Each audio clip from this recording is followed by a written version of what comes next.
et protéger notre marché. Sébastien Delegui, LFI. Merci Monsieur le Président, Monsieur le Ministre.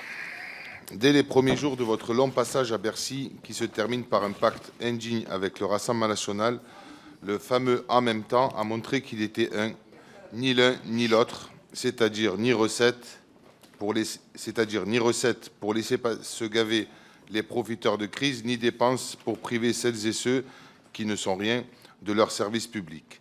7 ans de décisions que vous avez pris par pure idéologie néolibérale et qui ont pour bilan l'explosion du déficit et de la dette de 900 milliards d'euros, qui sert aujourd'hui de prétexte pour imposer l'austérité.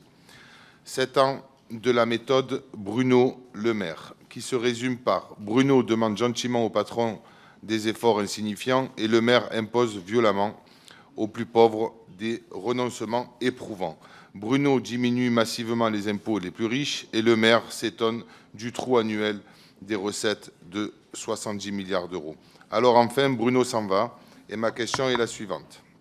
Préparez-vous déjà le passage du témoin au Rassemblement national quand vous fustigez la fraude à la CAF qui pèse 1,3 milliard d'euros pour stigmatiser les Français d'origine du Maghreb, alors qu'on sait que vous n'avez rien dit, rien fait pour la fraude fiscale qui pèse près de 100 milliards d'euros, soit près de 600 fois plus. Comment justifier qu'on ne touche pas massivement aux recettes quand le problème est ainsi identifié? Merci. Bruno Le Maire. Je n'ai pas entendu dans les propos de M. Tanguy une quelconque forme de complaisance ou de connivence avec moi.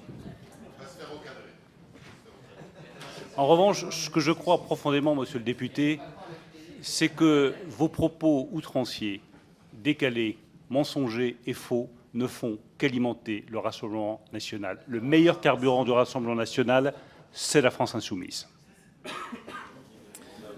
Bien, on pourrait